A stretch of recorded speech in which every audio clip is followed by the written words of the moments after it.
Originally coming to Los Angeles to pursue a music career, Jamie Foxx found a niche as a stand-up comedian and comic actor. But it was his dramatic performances in projects like Redemption and Collateral that earned him his first ever trips to the Golden Globes and Academy Awards. In 2004, Jamie Foxx landed a role that would test all of his many talents and give him his best shot at Oscar glory.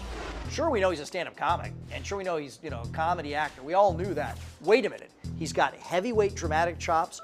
Wait a minute, he's this terrific singer and this great musical talent. Who knew that he was a triple threat? And what better showcase than Ray? A movie where it's just remarkable. He is Ray Charles. As a comic, Jamie performed impersonations of Ray Charles. Now the Juilliard-trained pianist was invited to play the genius of soul himself in a controversial biopic that gave moviegoers their most intimate look yet into Ray Charles's personal life. Faced with an awesome responsibility, director Taylor Hackford demanded the absolute best from his rising star. The first thing I did was sit him down with Ray Charles, because I knew Ray would put him through his paces in a major way, because he wants to know, are you up to playing me? And of course, Ray, at the end of that session, got up, hugged himself, and said, "This is the kid." Yeah, I think the boy got it. Yeah, he got it. Ray Charles's decision to expose his demons on screen created a once-in-a-lifetime chance for Jamie, and he greatly appreciated Ray's commitment to the project. He was just a nice person. He was so giving of himself. Like when I said, Ray, I gotta know the real deal. If we don't know the real deal, people are gonna look at this movie and go, oh, it's just a slushy, fluffy biopic. Did you have a lot of women? No, be honest. Well, there was just one. And then the real story started to come forward, and then we got into his life, which is a movie in itself. Jamie met and exceeded expectations. By the time the film was released, his performance had co-stars referring to him as the genius.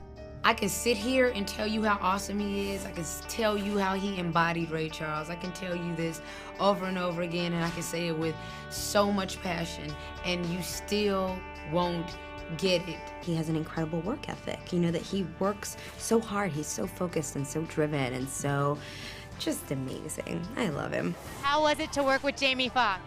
It was amazing to work with an incredible guy like that. But no accolades could match those that came from Ray Charles himself. He saw the film before he passed, which was great. And he signed up on it, and he said, no, the kid's got it. And that's great. I was screening the film the day before the funeral, and I couldn't make it through the film. I started crying, and it was just too emotional at that time. If he turned around and looked at me a certain way, he looked like my father. And then came the rush of award season. I'm ready. I'm very ready. People keep asking me, are you ready for this? And Jamie could feel the anticipation at the Golden Globes and the 2005 Critics' Choice Awards. I feel fabulous. I'm absorbing it all. It's just a lot of fun. I'm in the Matrix. After his Oscar nomination was announced, Jamie explained why the award was important to him. I don't necessarily have to make all the money in the world or get the $50 million movie or whatever, but you just want to be able to do great work. According to the Academy, Jamie hit all the right notes and earned the Oscar for Best Actor in a leading role. He savored the evening with his date, daughter Corinne Marie. She may not know the significance of everything that's going on tonight, but years from now, she'll be talking to a friend and said, me and my dad one night had a great time.